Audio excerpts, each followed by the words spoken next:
right, hello, Sooner Nation. I am going old school and I'm going back on my phone just because I couldn't get my computer to work. So it feels good to be back on like when I was a little amateur at podcasting. Now I'm Yeah. a full-fledged professional. I think that's what I told Yeah. Steve right before we got on. I'm like, we're And professionals. We can wing this. in solidarity, I'm on my phone too. So maybe the production's worse, maybe it's better. Jeremy and I don't know.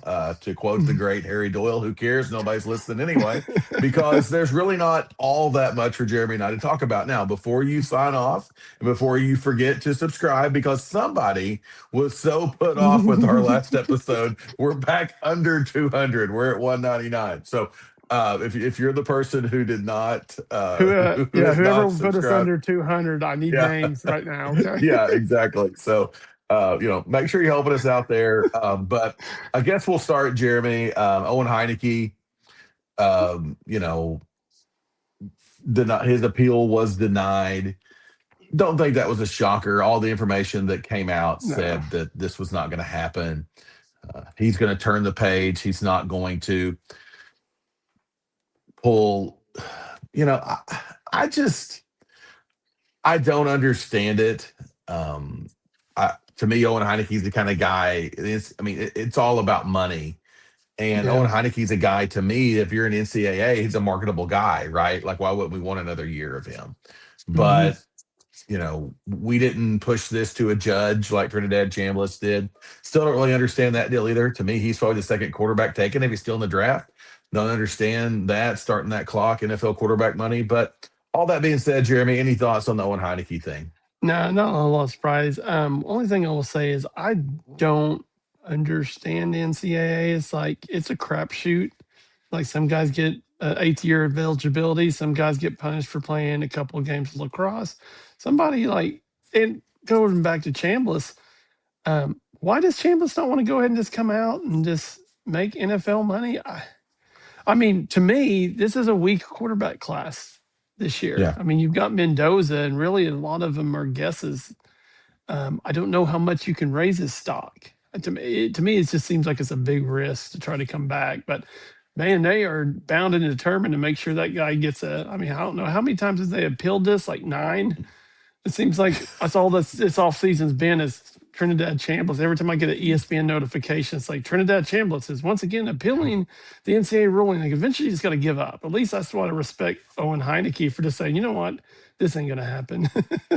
I'm just gonna go get ready for the NFL because, to me, I think a lot of times when you look at these rulings, it's like you can already tell the ones that are going to get the extra year of eligibility and the ones that aren't.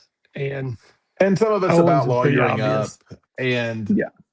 Owen's a guy, I don't have great insight into this, but putting two and two together, I don't think Owen's a guy who's financially in a position where he has to have money. I think he's a guy who wants to play in the NFL, has a chance to go play in the NFL, so he's going to go ahead and go do that. Things went positively for him. I don't understand the Chambliss thing. Someone's going to have to explain to me. And you're like, well, guys, obviously he's getting NIL money. I understand that, guys. But right now, looking at draft boards, he's either the second or third quarterback on a draft board. This doesn't really make a whole lot of sense to me because they're going to take three quarterbacks in the first round.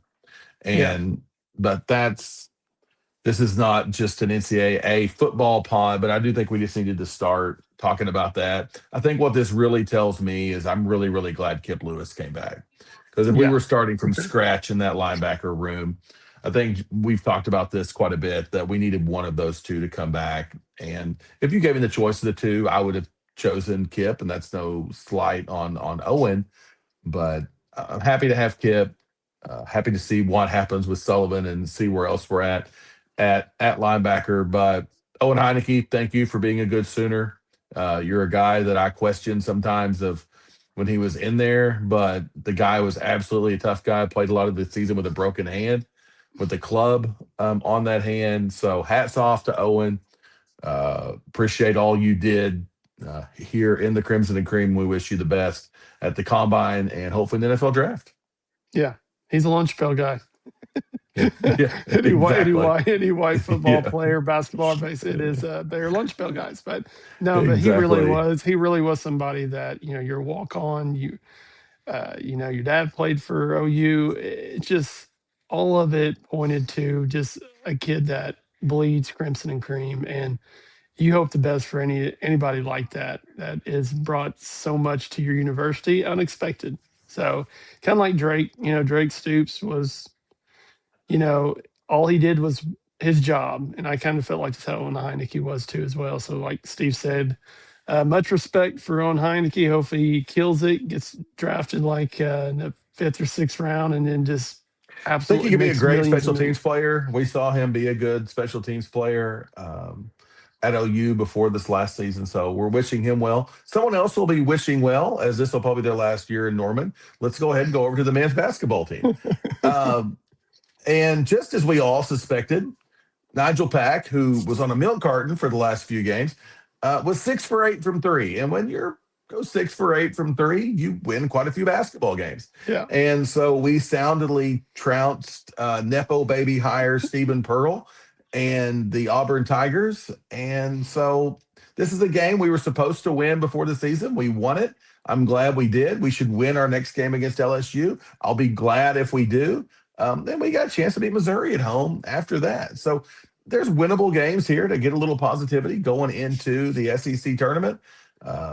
And glad we hit shots. This was the deal. I told Jeremy before. I'm not gonna do any false information on the podcast.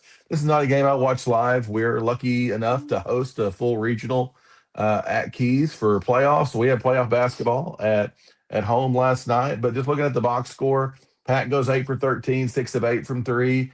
Wagi has 18 points, just as we all suspected, going 10 of 12 from the free throw line, and 9 rebounds. Darian Reed, 16 points.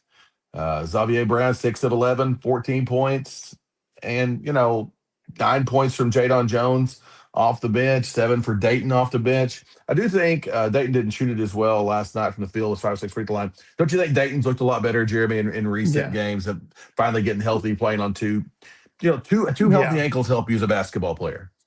Jeremy and I were absolutely. I guys can, who we're scrappy Caucasian gentlemen who had to get the ankles taped up or wrapped. So we mhm. understand Dayton's pain to some degree. But that being said, any other additional men's hoops thoughts, Jeremy? Yeah. I mean, Dayton's playing like he's healthy. You can obviously see it. I mean, it's hard. Ankle injuries are something I dealt with my whole career. And when you're hurt and you're dealing with a nagging ankle injury, it's hard to play the game the way Dayton does. I mean, he's a very scrappy kid that I mean plays 100%, and Well, I mean, playing in pain's hard to he's a do. guy at an athletic disadvantage in most of the games, and that's not Oh, a for sure, slight on him. But if you're an athletic disadvantage, if you're banged up, that's going to make things even worse. But absolutely. again, 91 points wins quite a few basketball games, except at Nebraska when we gave up over 100 back Well, in the day. I But that mean, was it griping goes over. it, it goes back to like the Georgia game. I'm like, man, we look really good when we hit every single shot we throw Yeah, up. yeah, And yeah. it goes back to what I've said in the past. It's just the inconsistency. Defense travels, offense doesn't. And whenever you got a team that isn't as strong defensively, and you say what you want. I mean, Moser's had some success, but in the end, he's just not a defensive coach. And you got to be a defensive coach to be successful in the SEC. So, and the Big And 12, and pretty much any league. So it yeah, is what it is. So we I won't beat the thought dead I horse. We won't beat the dead horse anymore on that. well, I got to wait before we move on. I got to say, I think it was Twitter, might have been on the radio this morning. Somebody said, "Is this what OU needed to make that run to the NCAA tournament?" And I'm thinking to myself, have you watched any OU basketball? They will win a game and they'll probably get blown out by LSU the next game. I mean, there's I mean, absolutely no rhyme or reason. There's no rhyme or reason who will play.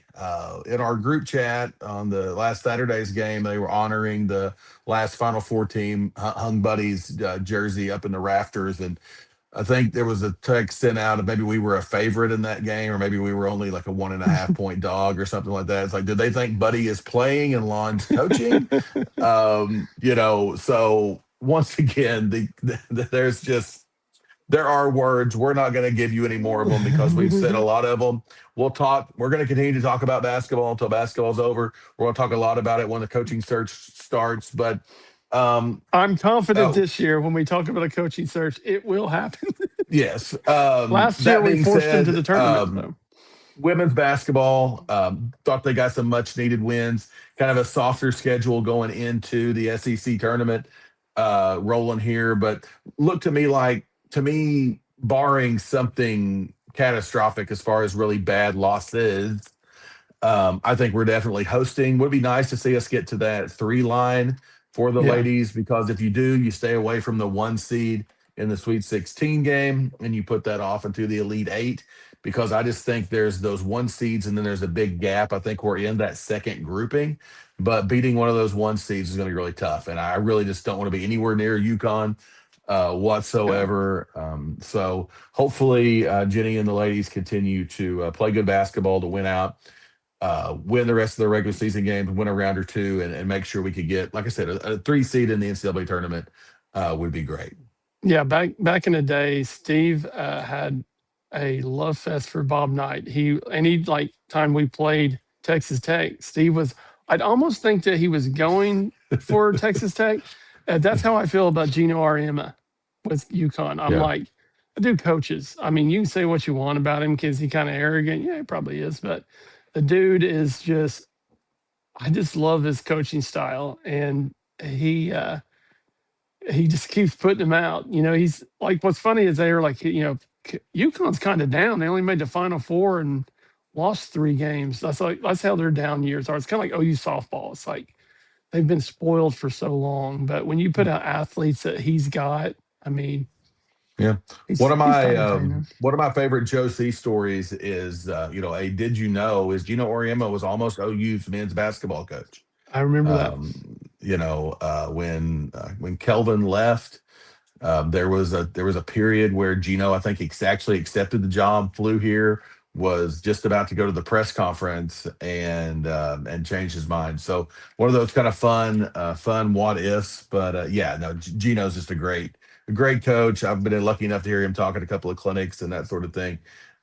Just awesome what he's still doing up there in Storrs, Connecticut. It's Yeah. a really cool thing. What, Speaking what's of the deal people with who OU? are, What's the deal with OU always having coaches like almost hired? I mean, what was his yeah, name? Stevens from Wichita State that mhm, literally had the yep, press conference and Bridge, was yeah, OU's coach for one day. I'll never yeah, forget that. The yeah, weirdest crap happens at the University of Oklahoma. So, yeah. uh, but going to That's baseball, okay. Yeah. Speaking of weird stuff, Jeremy, just go ahead and friend of the pod, Jeremy's brother. Uh, yeah. give them Brad's thoughts on midweek baseball and Well, OU's lack of we, of care on yesterday's short game loss to the Sun Devils of Arizona State I, as we were I trying for think, our Big yeah. 12 championship. I think my brother said when we were talking to him earlier, he goes, "Well, why don't we even play middle of the week games?" He's like, we don't even try. And I'm like, it's not even Dallas Baptist either, because you lost their first Yes. game like 15-2. And it's like, I always said the season doesn't start until you play Dallas It's Baptist always in the lost to middle of the Dallas week. Baptist. Yes. But people don't realize is that middle of the week games, they don't put a whole lot of they don't throw their best and they don't put their best team out there. It's very weird how college baseball is. And it's not like Major League Baseball and the Thunder. They just rest guys and get them ready for the playoff. The Yeah. Thunder, but the only difference between them and the Thunder is Thunder just keep grabbing people off the streets and winning Yes. games. So Yeah. it Well, and is the what it bad is. But news is, guess who the baseball team does play next Tuesday? mhm. Dallas Baptist. So I heard Oh yeah. Chet's going to go play a few innings this weekend as we play Gonzaga in baseball. So if you want to go see Chet Holmgren play first base, that might be kind of interesting to go and see that. But I imagine they'll take care of the Bulldogs this weekend. But yeah, we do have Dallas, we do have DBU coming up next week. sticking Crap with our stick pitching. We ball. might not line our pitching up this weekend to get them ready for Dallas Baptist. That's what I would do if it was me. I'm going to go on the limb and say DBU is probably going to be better than the Zags, but Mark Few may be putting together a heck of a baseball team Hey, out but there we as did well. bounce back. We did bounce back today and went Yeah, on a four walk three, a off, nice four win to three. today. So So yeah, I mean, you split a series with Arizona State. That's pretty good in the middle of the week. So yeah. I don't think they suck all of a sudden just because they got blown out. That's very Speaking of teams who misconception. lose to teams on the West Coast and the sky may potentially fall, Jeremy, our poor downtrodden softball program, which is limping around with a 13-2 record, despite what you may hear from other places. Jeremy, kind of give us the Mary Nutter report. Well, I thought they played with Long Beach State too long. It's like they were just like, well, we'll get this hit here, we'll get this hit there, and then all of a sudden it was like, crap, they hit a home run and we're screwed. And I think the thing with OU is they can't play with teams this year. I'm sorry, like it's early and maybe their pitching is going to turn around. I don't think they've got the pitching right now to win against like Texas Tech, win against even Nebraska, Tennessee, these teams that got these strong aces. We are going to kill Lowry. Like they keep just throwing her Yeah. in there when we get behind. Um, what's her name? Mendocino or whatever. That's I can't ever pronounce her name. But from Ole Miss, she pitched good against the last game in the Nutter, and it. I mean, that was very promising. But it's so funny because they get beat by Long Beach State. They run rule Duke, who's ranked. Beat Washington, They who's run rule ranked. Yes. Washington, who's ranked. It's like they just I don't think they and it's that's very and I told Steve before we got on, that's probably the worst team I've seen, like prepared team I've seen under Patty Gasso. It just seemed like they expected to win and they usually don't have that mentality. But Yeah. it's a long season. And that's what I told Bry the other night. I said it's a long season and there's going to be And games I like mean, that. here's We've what just we've been got spoiled. coming up, too, guys. We've got Alabama State, Sam Houston State, Alabama State, Sam Houston State, Alabama State, Southeastern Louisiana, North Texas. So insert the Mr. T pain is what these people have coming their way. Louisiana, Abilene Christian, Louisiana, who actually has been pretty decent. But, Yeah, you know, before we get into SEC play coming up, I think Auburn's our first SEC series on March 13th. So it's getting there. Once again, I think the Jen Rocha thing is probably more of a thing than the average it is. OU It fan is would probably really want to talk about. That being said, if you've got worries about softball, worry about the men's basketball program. Okay, for sure. save your worries No, on I something agree else. So, 100%. well, I'm glad you brought up Jen Rocha. Like she's a very calming voice in the dugout, and not only for the girls but also for Patty Gasso. Patty Gasso straight up tell mhm. you that. But if you wanted to know, like Kendall Wells, the tear she's on, I think she has 11 home runs already this season. Patty Gasso said she's never seen a home run hitter like her and what she's doing. She's had some pretty good home run hitters. I mean, if you've got a coach who's coached Jocelyn Allo and Lauren Chamberlain, and you say I've never seen a home run hitter like her, it's scary. And Pretty good. not to mention, Yeah. you still have Goose coming next year, which Yeah. is one of the best recruits in Oklahoma history. So it's I don't think we're going to be struggling anytime soon, but one thing that I will say though, like we all worry about Patty retiring and Patty leaving, which it will happen one day. Um, watch the hitting because there's a gentleman who's probably going to be our next head coach who is ahead of that, and that is JT Gasso. That dude is a genius, and from a guy who coaches softball, the adjustments he makes each batter and each time they go up, he's if you watch him, he's in their ear all the time, and I think that's very encouraging because that dude is. I mean, look at his mom. He he's been around the game long enough. If you can, I mean, Steve will tell you that with a dad who's a basketball coach. You're around it enough, you start picking up things. So Yeah. it is. it We is know a thing something or to be two because excited. I've seen a thing or two. So those poor, pitiful seventh ranked OU women, bless their hearts. We'll continue to have great concern over them. Yeah. But guys, like Jeremy and I said at the start of this, we didn't have that much to talk about. We do promise, yes, you hear of guests, but you shall not see them right now. Unfortunately, as we've talked about, Jeremy and I have real jobs, and we're going to continue to have real jobs until we can get more people to subscribe. So make sure make sure you're doing that. But that is coming up as we get through this stuff. And just know we're kind of in some dog days right now.